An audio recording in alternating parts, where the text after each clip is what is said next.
Hello students, class 11th का chapter 4 रासायनिक आबंधन और आणविक संरचना। पिछली वीडियो में मैंने आपको संकरण यानी हाइब्रिडाइजेशन की परिभाषा और उसके नियम के बारे में बताया था और ये भी बताया था कि संकरण कितने प्रकार का होता है। अब आज हम व्यवस्थित रूप से संकरण पढ़ना शुरू करते हैं। तो सबसे पहला जो संकरण है वो है sp संकरण। संकरण के जितने भी टॉपिक्स हैं उनको बड़े ध्यान से आपको समझने की आवश्यकता होगी, क्योंकि ये बहुत ही इंटरेस्टिंग टॉपिक हैं। अगर आपको एक बार समझ में आते हैं तो आपको इसे हल करने में काफ़ी मज़ा आएगा, इसलिए ध्यान से इसे समझने की कोशिश कीजिएगा। तो सबसे पहला हमारा जो संकरण है उसका नाम है sp संकरण। तो जब भी हम किसी संकरण की परिभाषा लिखेंगे तो उसे कैसे शुरू किया जाएगा? तो हम ये कहेंगे कि जब एक S कक्षक और एक P कक्षक संकरण की क्रिया में भाग लेते हैं, है ना, संकरण की क्रिया में भाग लेते हैं तो दो नए संकरित कक्षक बनाते हैं, दो नए संकरित कक्षक बनाते हैं। देखिए, ये मैंने डेफिनेशन इसलिए लिखी है क्योंकि आपको पहली बार में ही क्लियर समझ में आएगा। यदि हम sp2 संकरण की बात करते तो हम ऐसा बोलते कि जब एक S और दो P कक्षक संकरण की क्रिया में भाग लेते हैं। अभी हम पढ़ रहे हैं sp संकरण, तो जब एक S तथा एक P कक्षक संकरण की क्रिया में भाग लेते हैं तो दो नए संकरित कक्षक बनते हैं। और मैंने आपको कल भी बताया था कि ये कक्षक आपस में ऊर्जा का यानी इलेक्ट्रॉनों का पुनर्वितरण करते हैं, ऊर्जा का पुनर्वितरण करते हैं। जो दो नए संकरित कक्षक बनते हैं उनको sp संकरित कक्षक कहते हैं। जितने कक्षक भाग लेते हैं उतने ही नए कक्षक बनते हैं। क्लियर? उदाहरण पर आते हैं हम। अच्छा, इसमें एक बात हम साथ में ये लिख सकते हैं कि sp संकरण में जो भी अणु बनता है, sp संकरण के अणु की ज्यामिति, ये बात याद रखना, अणु की ज्यामिति कैसी होती है? सरल रेखीय। और इनके बीच का जो बंध कोण होता है, ये दो बातें बहुत ही काम की हैं, ज्यामिति और बंध कोण। इनका बंध कोण 180 डिग्री का होता है। अच्छा, sp संकरण की एक बात और याद रखना कि इस संकरण को विकर्ण संकरण भी कहते हैं, है ना, क्योंकि इसमें बिल्कुल सीधी संरचना बनती है, इसलिए इसको विकर्ण संकरण कहते हैं। और इसमें S कक्षक का योगदान 50% होता है और P कक्षक का योगदान भी 50% होता है। इसके एग्जाम्पल भी देख लीजिए। पहला उदाहरण है इसका C2H2 और दूसरा एग्जाम्पल है इसका BeCl2, बेरिलियम डाइक्लोराइड। मैं आपको आज बेरिलियम डाइक्लोराइड का एग्जाम्पल समझाऊंगी। एसिटिलीन का एग्जाम्पल बहुत टफ है, उसकी स्ट्रक्चर सबसे ज़्यादा कठिन है, तो उसको अपन संकरण के अंत में पढ़ेंगे। तो हम शुरू करते हैं उदाहरण से। ये सारा डिस्क्रिप्शन आपको कॉपी में लिखना है। अब बेरिलियम डाइक्लोराइड से हमको शुरुआत करनी है ना। तो हम लेते हैं उदाहरण BeCl2 का। अब बच्चों, आपको ये देखना है कि BeCl2 में केंद्रीय परमाणु कौन है। कैसे पता लगाएंगे? तो उसके लिए एक ट्रिक होती है कि जो सिंगल होता है ना परमाणु, जैसे Be अकेला है और Cl दो बार है, तो जो अकेला होगा वो केंद्रीय परमाणु होगा। तो अब हम इसका डिस्क्रिप्शन कैसे लिखेंगे कि बेरिलियम डाइक्लोराइड में बेरिलियम केंद्रीय परमाणु है और जो भी केंद्रीय परमाणु होता है उसका हमको इलेक्ट्रॉनिक विन्यास निकालना होता है। तो इसका इलेक्ट्रॉनिक विन्यास होता है 1s2 2s2, है ना। सबसे बाह्यतम कक्षा वाला इलेक्ट्रॉन कौन सा है? ये 2s2 वाला। ठीक है, ये सामान्य अवस्था में इलेक्ट्रॉनिक विन्यास है, हमें ऐसा लिखना पड़ता है ना। अच्छा, 2s के बाद कौन सा कक्षक आने वाला है? 2p, क्योंकि ये ब्लैंक पड़ा हुआ है। मैंने कल ये पॉइंट आपको नहीं बताया कि संकरण की क्रिया में कौन कौन से इलेक्ट्रॉन्स भाग ले सकते हैं या कौन कौन से कक्षक भाग लेते हैं। तो पूर्ण पूरित, अर्धपूरित और पूरी तरह से रिक्त कक्षक, सभी प्रकार के कक्षक भाग ले सकते हैं। ठीक है, तो हमें यहाँ पे लिखना पड़ेगा सामान्य अवस्था में इलेक्ट्रॉनिक विन्यास। बेरिलियम का सामान्य अवस्था में इलेक्ट्रॉनिक विन्यास है 1s2 2s2 और 2s के बाद 2p आता ही है, परंतु वो रिक्त है। संकरण की क्रिया में बाह्यतम कोश के इलेक्ट्रॉन्स भाग लेते हैं। ये 1s वाला इलेक्ट्रॉन बंध बनाने में भाग नहीं लेगा, संकरण की क्रिया में 2s के इलेक्ट्रॉन्स भाग लेंगे। अब देखिए उत्तेजित अवस्था में क्या होता है, तो 1s2 तो ऐसा का ऐसे ही है ना, इसकी वजह से हमको आवश्यकता भी नहीं है। 2s1 और 2p1, मतलब s कक्षक अपना एक इलेक्ट्रॉन किसको दे देगा, p कक्षक को। इसी बात को हम कहते हैं ऊर्जा का पुनर्वितरण, वितरण है ना, ऊर्जा का पुनर्वितरण। तो s कक्षक का इलेक्ट्रॉन एक p कक्षक को चला जाता है। अब क्या हो जाएगा, 2s में एक इलेक्ट्रॉन और 2p में भी कितने इलेक्ट्रॉन्स हो गए, एक। यहां हम लिखेंगे उत्तेजित अवस्था में इलेक्ट्रॉनिक विन्यास, है ना। तो ये देखिए संकरण किसके बीच में हुआ, s तथा p के बीच में। तो अब हम इसको लिख देंगे कि ये sp संकरित कक्षक हैं। संकरण की क्रिया में कितने कक्षकों ने भाग लिया था, दो अलग अलग कक्षकों ने, 2s ने और 2p ने, और अब ये दोनों मिलकर एक हो गए, sp संकरित कक्षक। तो ये बिल्कुल क्लियर हुआ। अब आते हैं हम इसकी ज्यामिति पे। देखिए s कक्षक की आकृति कैसी होती है, गोलाकार, ठीक है, ये है आपका s कक्षक। और p कक्षक की आकृति कैसी होती है, डंबलाकार। ये देखिए ये वाला डंबल, हम इसको z कह सकते हैं, इसको y, इसको x, या x y z आप कुछ भी चेंज कर सकते हो। तो s कक्षक जब p कक्षक के साथ ओवरलैप करेगा, मतलब कि अतिव्यापन की क्रिया करेगा, तो हम ये पढ़ चुके हैं, ये बीच वाला स्ट्रक्चर ऐसा बनता है ना, ये इस तरह से। अतिव्यापन से कुछ अलग हटके है ये बन गया बेरिलियम का स्ट्रक्चर। ये बेरिलियम की बात चल रही है ना, तो ये बेरिलियम का अणु बन गया, ये दोनों आपस में ऐसे मिक्स हो गए। अब बेरिलियम कितने क्लोरीन से जुड़ा है, 2 क्लोरीन से। मतलब हम इसको यहाँ बताएंगे कि बेरिलियम तो सेंटर में है और उसके आसपास 2 क्लोरीन परमाणु हैं। तो हमें इससे मिलता जुलता चित्र बनाना है, जो कैसा होगा, देखो ये तो हमने बनाया बेरिलियम, ठीक है, और बेरिलियम से कौन जुड़े हैं, 2 क्लोरीन। आप याद करिए कि क्लोरीन कौन से ब्लॉक का सदस्य है, पी ब्लॉक का सदस्य। पी ब्लॉक के सदस्यों की आकृति कैसी होती है, पी कक्षक की, डंबलाकार। इसलिए हम यहाँ पर क्लोरीन के ऐसे 2 डंबल बनाते हैं। ये एक क्लोरीन बन गया हमारा और ये दूसरा क्लोरीन, ठीक है। तो ये सिग्मा बंध, ये भी सिग्मा बंध। ये देखो ये पी अतिव्यापन हुआ, पी समाक्ष अतिव्यापन, ये भी पी समाक्ष अतिव्यापन। तो ये सिग्मा बंध, ये सिग्मा बंध, ये आपका बेरिलियम और ये क्लोरीन, ठीक है। तो इनके बीच का जो बॉन्ड एंगल है वो 180 डिग्री का होता है। इसीलिए हम कहते हैं कि इसकी जो आकृति है उसका नाम होगा सरल रेखीय आकृति। समझ में आया अच्छी तरह से। बेरिलियम डाइक्लोराइड में संकरण कैसे होता है एक बार और देखते हैं कि बेरिलियम डाइक्लोराइड में केंद्रीय परमाणु बेरिलियम है। हमको कैसे पता चलेगा कि केंद्रीय परमाणु कौन है, तो हमें ऐसे पता चलेगा कि जो सिंगल है, जो अकेला है, वो केंद्रीय। तो बेरिलियम का परमाणु क्रमांक 4, इलेक्ट्रॉनिक विन्यास 1s2 2s2। बाह्यतम कक्षा का जो कोश है वो खाली पड़ा है, लेकिन संकरण का एक नियम है कि उसमें रिक्त कक्षक भी भाग लेते हैं, ठीक है। तो सामान्य अवस्था में ये इलेक्ट्रॉनिक विन्यास हुआ।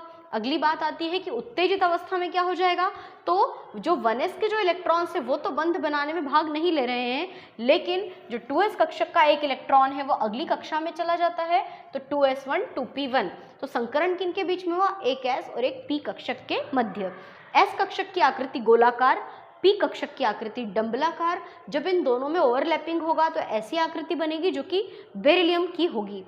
बेरिलियम 2 क्लोरीन परमाणुओं से जुड़ा है, इसलिए ये संकरण जो होगा वो बेरिलियम डाइक्लोराइड में होगा और इसकी आकृति का नाम सरल रेखीय और इनके बीच का एंगल 180 डिग्री का। और इस संकरण को विकर्ण संकरण भी कहते हैं। और ये बात याद रखना कि इसमें s कक्षक का योगदान 50% और क्लोरीन का योगदान, मतलब कि p कक्षक का योगदान भी 50% होता है। आपको अच्छी तरह से समझ में आ गया होगा। अब अपन शुरू करते हैं sp2 संकरण, है ना। मैंने ये परिभाषा इसीलिए लिखी है कि आपको यहीं पे थोड़ा सा चेंज करने को मिलेगा। sp2 संकरण की डेफिनेशन क्या होगी कि जब एक s कक्षक और 2 p कक्षक संकरण की क्रिया में भाग लेते हैं तो 3 नए संकरित कक्षक बनते हैं और उन 3 नए संकरित कक्षकों को क्या कहते हैं, sp2 संकरित कक्षक कहते हैं, जो आपस में ऊर्जा का पुनर्वितरण करते हैं। sp2 है ना, sp2 संकरण के अणु की जो ज्यामिति होती है, अब वो कैसी होती है, उसकी ज्यामिति का नाम है त्रिकोणीय समतलीय ना, क्या आकृति का नाम होगा? त्रिकोणीय समतलीय, और इनका जो बंध कोण है वो होता है 120 डिग्री का, है ना। और इस प्रकार के संकरण को कोई विकर्ण संकरण नहीं कहते क्योंकि अब आकृति ही चेंज हो चुकी है। अब इसके उदाहरण, तो इसके भी दो एग्जाम्पल है, एक तो C2H4 मतलब एथिलीन, और एक है BCl3, है ना। इसमें S कक्षक का जो योगदान होता है वो 30% होता है और P कक्षक का योगदान 70% होता है। मैं आपको बोरॉन ट्राइक्लोराइड के बारे में बताऊंगी, है ना। बोरॉन ट्राइक्लोराइड पढ़ते हैं, चलो। तो बोरॉन ट्राइक्लोराइड पढ़ने के लिए हम इसको हटा देते हैं पूरा, है ना। वैसे हम यहाँ पे एक साथ दो संकरण भी समझ सकते थे। चलिए अब अपन एक और संकरण यहाँ पढ़ लेंगे। तो बोरॉन ट्राइक्लोराइड BCl3, बता सकते हो केंद्रीय परमाणु कौन होना चाहिए? जो अकेला, जो सिंगल, वो केंद्रीय परमाणु। तो यहाँ पर बोरॉन केंद्रीय परमाणु है जिसका इलेक्ट्रॉनिक विन्यास 1s2 2s2 2p1, ठीक है, बिल्कुल क्लियर। सामान्य अवस्था में इसका इलेक्ट्रॉनिक विन्यास है 1s2 2s2 2p1। हम इसको लिख देते हैं क्योंकि बाह्यतम कक्षा के इलेक्ट्रॉन ही संकरण की क्रिया में भाग लेते हैं, है ना। यहाँ पे हम लिख देंगे सामान्य अवस्था में इलेक्ट्रॉनिक विन्यास, ठीक है। अब उत्तेजित अवस्था में क्या होगा?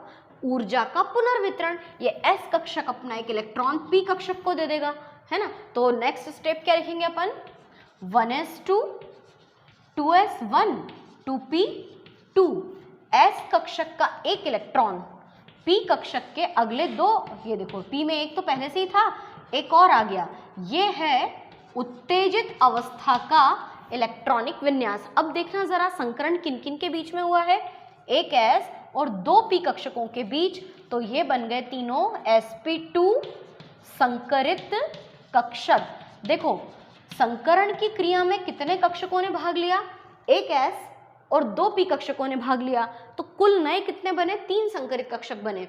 जब एक S और दो P कक्षक भाग लेते हैं तो 3 नए संकरित कक्षक बनते हैं, यानी जितने कक्षक भाग लेते हैं उतने ही नए कक्षक बनते हैं। यहाँ तक एकदम क्लियर हुआ। अब इसका जो एग्जाम्पल था बोरॉन ट्राइक्लोराइड, उसका हम स्ट्रक्चर बना के देखें। बोरॉन में एक S कक्षक है, तो ये तो हुआ S कक्षक आपका, है ना। P कक्षक में इस बार कितने डंबल्स हमको लेना पड़ेंगे? 2, एक तो ये वाला अक्ष और एक ये अक्ष, ऐसे। तो इन चारों लोब, इनको लोब कहते हैं, है ना, पाली या लोब। जैसे ये एक पाली, ये दूसरी पाली, और ये तीसरी और ये चौथी, और इनके बीच में आ जाएगा S कक्षक।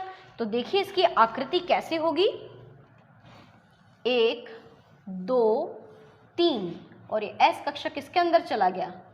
आप सोच रहे होंगे 4 लोब थे, सिर्फ 3 नजर क्यों आ रहे हैं? इसलिए क्योंकि जो चौथा लोब है वो ऐसा यहाँ बोर्ड के आगे है ना, या इमेजिन करो बोर्ड के पीछे है, मतलब कि वो आपको दिखाई नहीं देगा। जैसे संसद भवन में 4 शेर हैं, है ना, या जो नोट पे आप देखोगे तो 4 शेर होते हैं, लेकिन हमको सिर्फ 3 दिखते हैं क्योंकि एक पीछे की तरफ होता है ना। तो ये स्ट्रक्चर ऐसा है कि ये एक लोब है ना, ये 1, ये 2, ये 3 और ये चौथा ऐसा बाहर निकल के आया है, तो हमको वो इमेजिन करना है वो पीछे या आगे है। चलिए ये तो हुआ बोरॉन। एक बार फिर से इसकी आकृति हम बना लें। ये तो हुआ हमारा बोरॉन, है ना। आकृति बहुत सिंपल है इसकी। और बोरॉन से 3 कौन जुड़े हैं? Cl, और क्लोरीन वही P ब्लॉक के सदस्य हैं। तो यहाँ पर ये एक क्लोरीन, ये दूसरा क्लोरीन और ये तीसरा क्लोरीन, और ये बन गए इनके बीच में, क्योंकि PP अतिव्यापन हुआ तो 3 सिग्मा बंध बन गए, है ना। हम इसके स्ट्रक्चर को ऐसे भी बना सकते हैं, BCl3, ये एक Cl, ये दूसरा और ये तीसरा, और ये 120 का बॉन्ड एंगल, और इनकी आकृति का नाम क्या होगा? इसको हम कहेंगे त्रिकोणीय समतलीय, है ना। त्रिकोणीय समतलीय आकृति आपको नजर आ रही होगी। तो ये हो गया हमारा sp2 संकरण। अब आते हैं नेक्स्ट संकरण पे। अगले संकरण का नाम क्या होगा? sp3 संकरण। sp3 संकरण। तो जब एक S कक्षक और 3 P कक्षक संकरण की क्रिया में भाग लेते हैं तो कुल 4 नए संकरित कक्षक बनते हैं और ऊर्जा का पुनर्वितरण करते हैं। sp3 संकरण के अणु की ज्यामिति कोई फिक्स नहीं होती है। इसमें क्या होता है कि sp3 संकरण की जो ज्यामिति है वो डिफरेंट टाइप की होती है। हमको यहाँ तक लिखना है कि जब एक s कक्षक और 3 p कक्षक संकरण की क्रिया में भाग लेते हैं तो 4 नए संकरित कक्षक बनाते हैं और ऊर्जा का पुनर्वितरण करते हैं, और नए बने कक्षकों को sp3 संकरित कक्षक कहते हैं। ठीक है, यदि आपने यहाँ तक लिखा तब तो क्लियर है। अब इसके 3 एग्जाम्पल हैं। 3 कौन कौन से उदाहरण हैं? एक उदाहरण है मीथेन का, एक है अमोनिया और एक है H2O। ये तीनों एग्जाम्पल हमको पढ़ना है। तो यदि हम पर्टिकुलर मीथेन की बात करें तो मीथेन की जो आकृति होती है उसका नाम है समचतुष्फलकीय। कल मैंने आपको चार्ट में ये बात समझा दी थी। आकृति का नाम समचतुष्फलकीय और इसके बंध कोण का मान 109 डिग्री 28 मिनट होता है ना।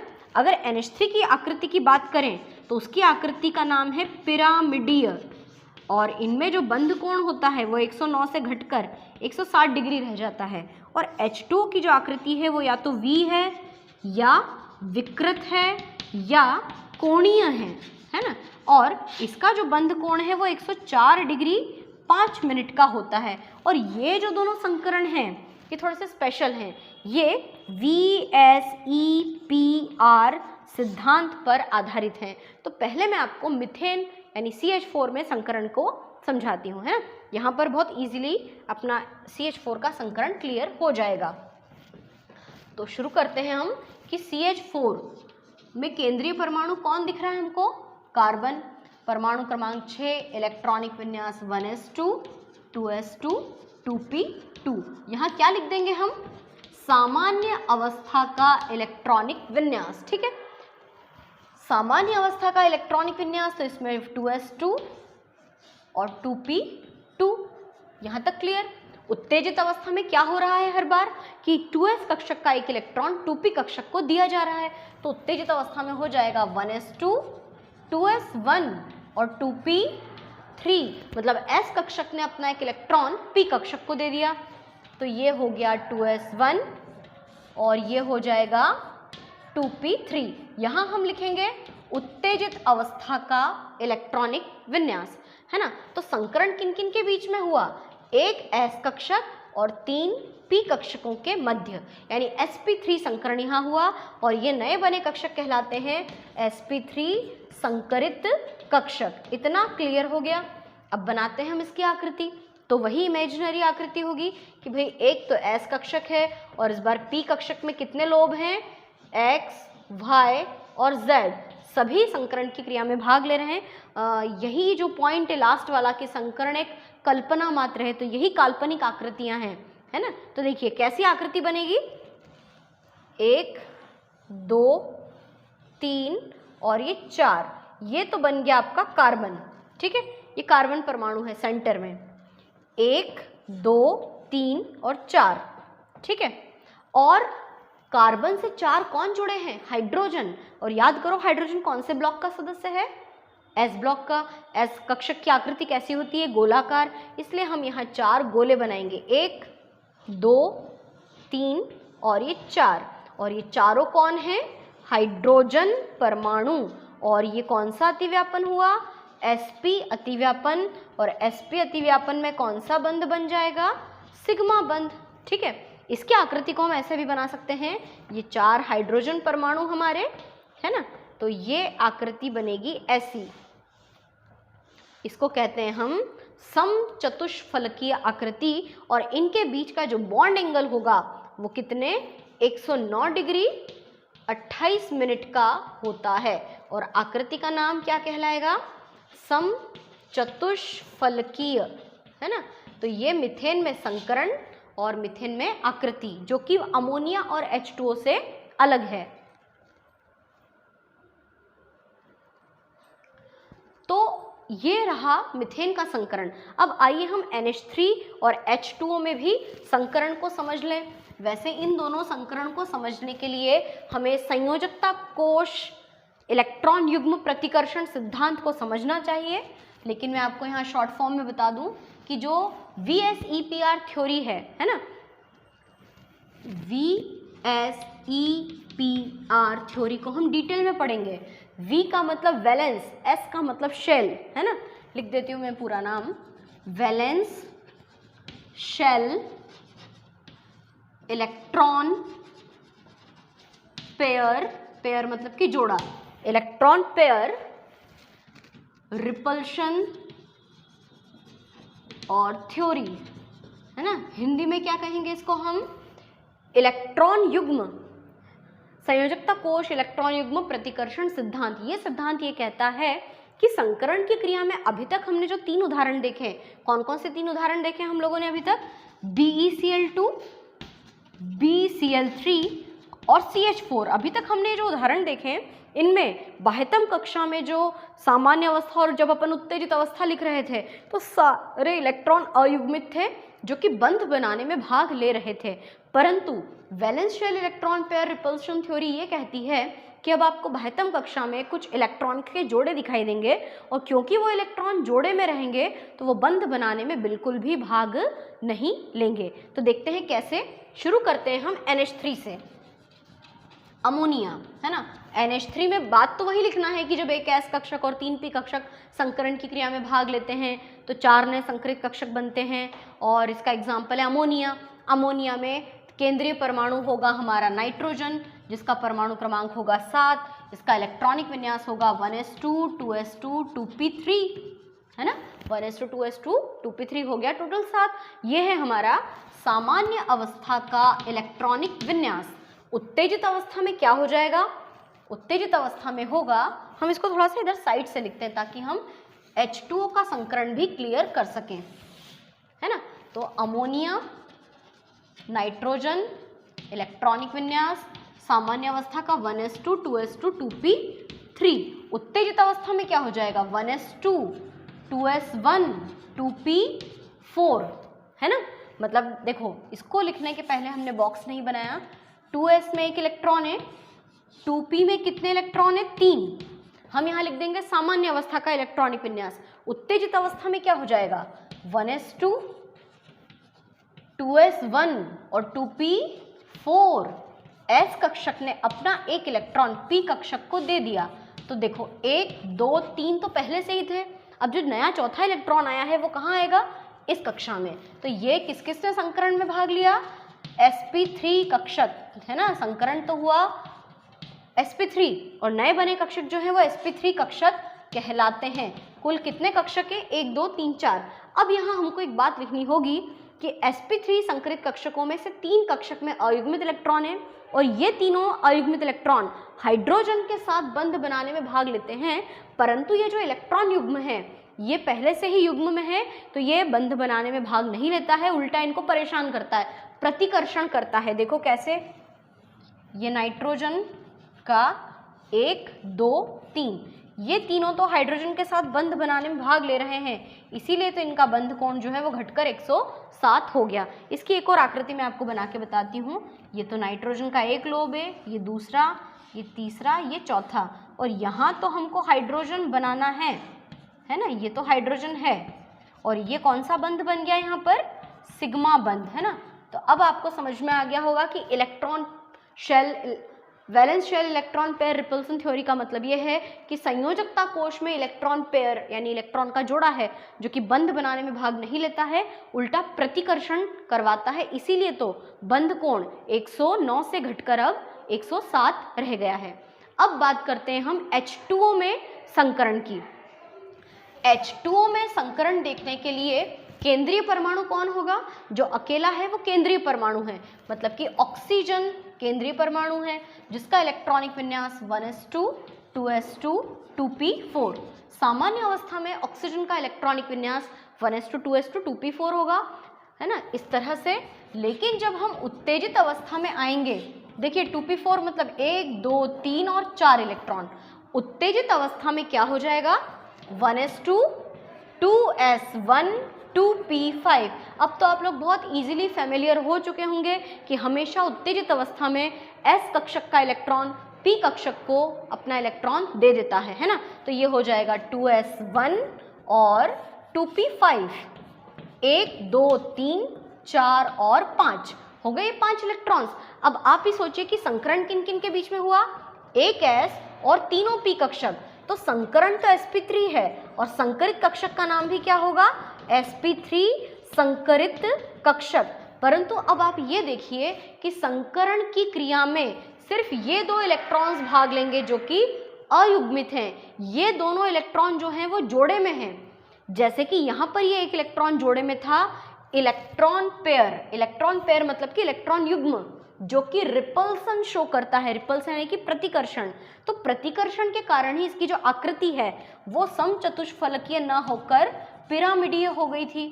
अब क्योंकि इसमें सिर्फ एक ही इलेक्ट्रॉन युग्म था इसलिए इसमें प्रतिकर्षण थोड़ा हुआ, उसमें तो हमको 2-2 इलेक्ट्रॉन युग्म नजर आ रहे हैं, इसलिए इसका बंध कोण 160 डिग्री की तुलना में और घट जाएगा।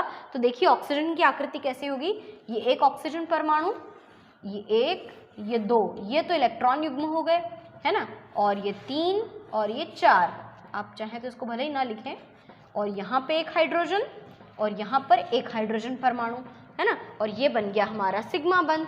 तो इसकी जो इसका जो बंध कोण है वो 104 डिग्री 5 मिनट का ही रह गया, क्योंकि 2 इलेक्ट्रॉन युग्म होने से प्रतिकर्षण बहुत ज़्यादा हुआ। हम इस आकृति को ऐसे भी बना सकते हैं कि यहाँ तो दोनों हाइड्रोजन परमाणु हमारे और ये दोनों इलेक्ट्रॉन के जोड़े। इसकी कई सारी आकृतियाँ हैं, इसको वी आकार भी बोलते हैं, इसको हम विकृत भी कहते हैं, या फिर हम इसको कोणीय आकृति भी कह सकते हैं। तो ये आज हमारे कुल 3 तरह के संकरण पूरे हुए, और 3 प्रकार के संकरण में हमने 6 एग्जाम्पल्स, 6 नहीं 5 एग्जाम्पल्स पढ़े। sp संकरण में BeCl2, sp2 संकरण में BCl3 और sp3 संकरण के 3 एग्जाम्पल मीथेन, अमोनिया और H2O। अगली वीडियो में मैं आपको आगे वाले जो संकरण है sp3d, sp3d2 और sp3d3 संकरण पढ़ाऊंगी।